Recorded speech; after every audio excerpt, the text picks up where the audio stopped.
Oh my god, what am I doing? Hi, welcome to my channel, Just Thinking Out Loud. My name is Desi-Rae. I'm almost sure that all of you listening to this have already heard about Alex Jones' content being removed from certain major tech companies such as Apple and Facebook. I'm not sure about YouTube, but I heard about Apple, Facebook, Spotify, and YouTube. However, I did look on his Wikipedia page because there's like a talk section going on where people are almost live reporting whether or not the pages are up or down. And I want to share with you my opinions on what is going on.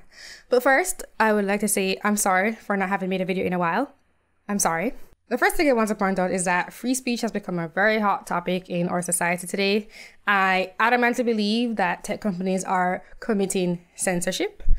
And I think that maybe you are so used to hearing the arguments about why free speech is important, even if it's not free speech as it's defined under protection by the law, where the government can't stop people from expressing their ideas, which was initially rooted in religion, particularly in the United States, but also elsewhere. We all have an idea of what free speech means and how important it is.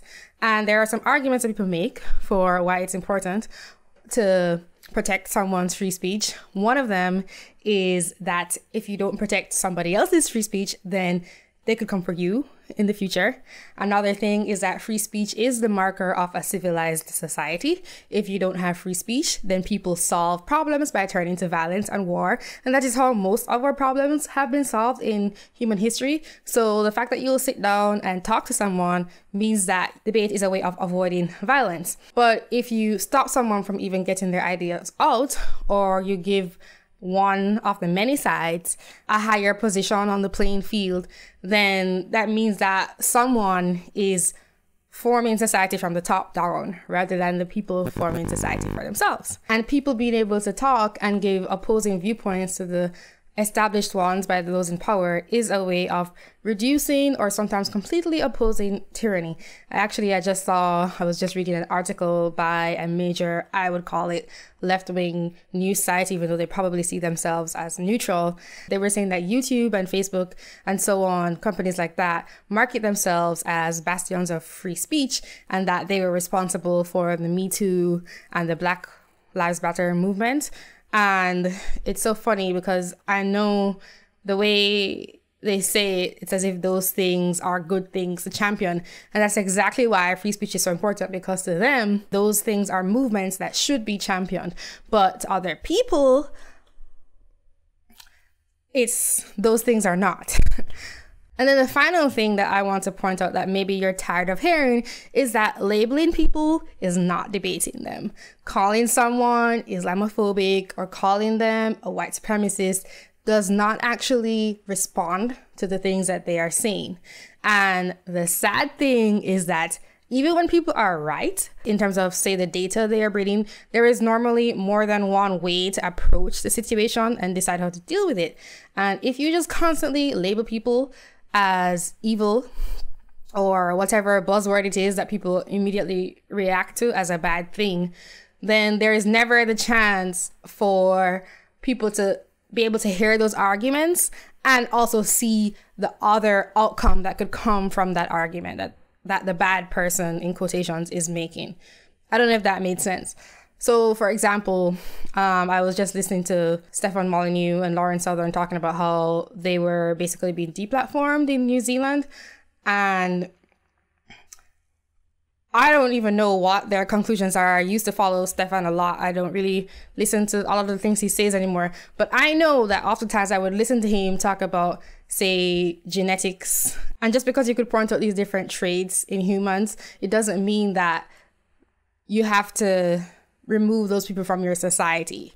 It just means that you want to remove certain institutions that allow those people who you think are bad to go into power, which I am going off on such a tangent right now. My point is that these are reasons that you may be familiar with for why free speech is important, and you may be tired of hearing them, but something I want to say is they are really, really important for those reasons listed, because most of our wars, a lot of them in the past, not the geopolitical fighting over resources stuff, there's some of that too, but a lot of them have been ideological.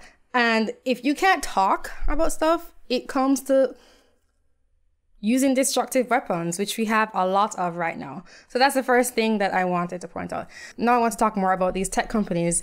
As you, my subscribers, know, I have a big issue with the censorship of a lot of social media companies, which I won't name, but it's a lot of them. And I was just thinking, when did social media companies become purveyors of news?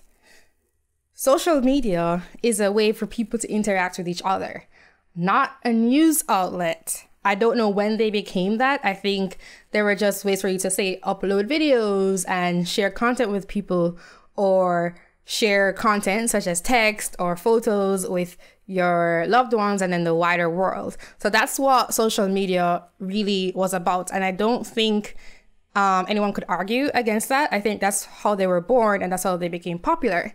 But then they became popular and people discovered that part of content and ideas is political stuff, or things about how you view yourself, your identity, or how you view your role in society, what you should be doing. So this way of spreading information is, I think, something that came without anybody really planning for it. These companies were never meant to be purveyors of news. And there is a difference between sharing information, which is what they were as social media sites initially, and trying to control information, which is what this incident that they're trying to do now with Alex Jones, for example, shows. And that's a big shift that has been occurring in the past few years. And I don't want to say that, you know, the right people on the right, quote unquote, particularly in the US, wouldn't do the same thing, but they're not the ones doing that right now. Now, if you go into the business of controlling information, which is what they're trying to do, then you become a propaganda machine, not a place for sharing information. Once you're trying to define what's correct, and you very obviously have a bias, then because you're censoring content so that it's not like you're removing all the content, but you're trying to put some people in place who can give the news about the content. And so once you start doing that, then you're about propaganda. You're not about people sharing information anymore. And I mentioned that you're putting people in place who are obviously biased because you're not giving news, you're actually giving commentary. Most media sites, that's TV like cable or online journals and magazines, most of them are giving commentary, like say what I say that I do. I don't call myself a news outlet, but we don't have those anymore. I think almost anywhere. I think at one point we did, like in my memory, news never used to be so obviously pushing for an agenda. So maybe it was never perfect because people are biased, but there was definitely more neutrality or attempt. There was more of an attempt at neutrality, and that was what journalism was, and in my opinion should be. But now you go on YouTube and they're pushing all the same places that were established on, say, TV, for example. So they're trying to turn social media companies into propaganda machines. So that was what I'm trying to say. They're not about sharing information. They are not about controlling information. And once you are about controlling information, you are about creating propaganda. That's what you are. And that's what they're becoming. And that's what this incident shows to me. They were always kind of doing it. But when you start doing it to a really major persona, then you know they mean business. The scary thing about this is that there was collusion involved. Apparently, it was Apple first that removed some podcasts, but then other companies followed along. So they recognized their power and they're not being neutral. And that's kind of scary. However, I am not going to leave you guys without hope, which I will get to in a minute. Something else I noticed was that they are doubling down on what they did in the past 2 years. So they're just trying to censor people some more, which is what they were doing in the past. And this seems very foolish to me if doing that previously didn't get them the results that they wanted, which is for their ideologies to take power in the institutions in society. I mean, they do have that in some ways, but not in the ultimate institution, the governing body of society. They're still lacking in that. And I think they're losing a lot of ground on the culture front as well, and not just say the legislative front. So they're not playing the long game, and I think that's foolish of them to do. I guess they're just trying to win the next elections, maybe. And they're just pissed off that people like Alex Jones are still out there saying what they're saying, because I don't think they would mind as much if they had the power they wanted, but they mind so much because they're pushing all these established media personalities out there where we're supposed to be getting our news from, even though it's actually commentary. But they're still not getting the results that they want. And people are still watching this person while they're not getting the results they want. And I think that pisses them off. I understand that they're responding to, you could call it lobbying. I don't really know the details of that, but they're responding to people wanting to take vengeance, I guess, against Alex Jones, who's just an example. Now, some solutions. First, the one that is most likely to not happen. I think if these companies really cared about individuals out there that use their platforms getting proper news and information, factual news and information, then they could aid in educating them. Not by moving people around, but by, say, for example, YouTube having this big button that you can click on, and they often change it to pique your interest and make you click on it, which they have used in the past to fuel movements like the Black Lives Matter movement. They changed their logo so people could click on it, and they were pushing a certain narrative that they thought would be really helpful. And they can use that to educate people, to say, well, where's the source? Where's the primary source? How verifiable is the source? Where's the evidence? Is there footage of the person doing this thing? For example, where's the documentation of some investigation that went on? And where's the actual information? I mentioned that a lot of these news sources are actually giving commentary, and something I want you guys to notice is how often they will link to the actual primary source. I got very frustrated recently because I was doing research for immigration, and all of them kept talking about these bills that were being proposed and were shot down in Congress, but I couldn't find them. Like, they wouldn't link to them. And I think very often you'll see that it's like they're just commenting on what happened, which is fine, but they call themselves news sources.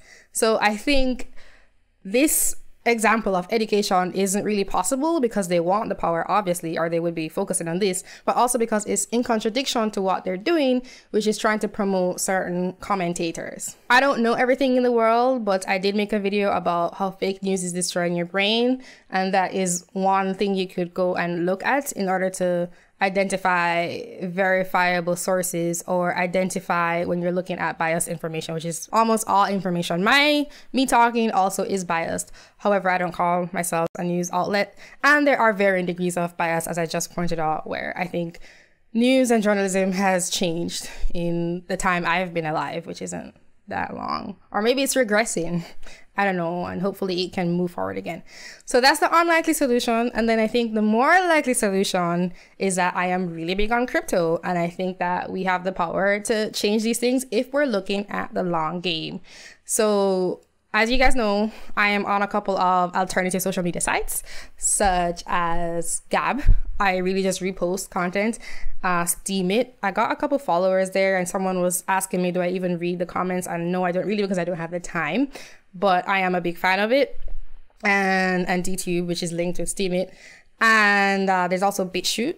I'm on Bitchute, and I'm on Minds. They just released their token, which I'm not sure how functional it is. I'm also on a video sharing platform called Portal, which is also really new. I'm just trying out all these things because I don't know where it will go, and I want to support anything that will return social media back to what it once was, which was social media, not news outlets and havens for propaganda from one side.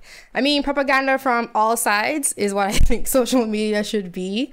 and you have a properly educated citizenry, and the way to combat arguments that you think are harmful to others or that you think are false, like they're wrong or are not necessarily wrong but skewed, so it's leaving like part of it is right but part of it is wrong, is to debate and to educate others if you can. And I also discovered something really new called Bit.tube. I really like them. I'm actually going to interview someone from their team on my other channel, Crypto Ramble, if you guys are interested. Right now, they don't have any users, but you can make a difference in that. So I think we should play the long game, and I think we should be very aware of what's going on. I think what happened to Alex Jones is horrible, but it's just a continuation of the pattern that we've been seeing. So to conclude, social media does not equal news outlets, but that's what these social media companies are trying to become. And by trying to control the flow of information rather than allowing the sharing of information, they are actually turning into propaganda sites. And I think if they really wanted to help, they could educate people, but I don't think that's going to happen. And I think the long-term solution is that we can help crypto to grow, and social media sites that are about free speech, but also are decentralized by nature, which makes it hard for what's happening right now to happen in the future. And the first and final point was that these topics about free speech are actually very important, no matter how many times you hear them. Have a great day, guys. Thank you for watching. Don't forget that you can support the channel if you like my content and help to keep it going at justthinkinoutloud.tv/donate. Bye.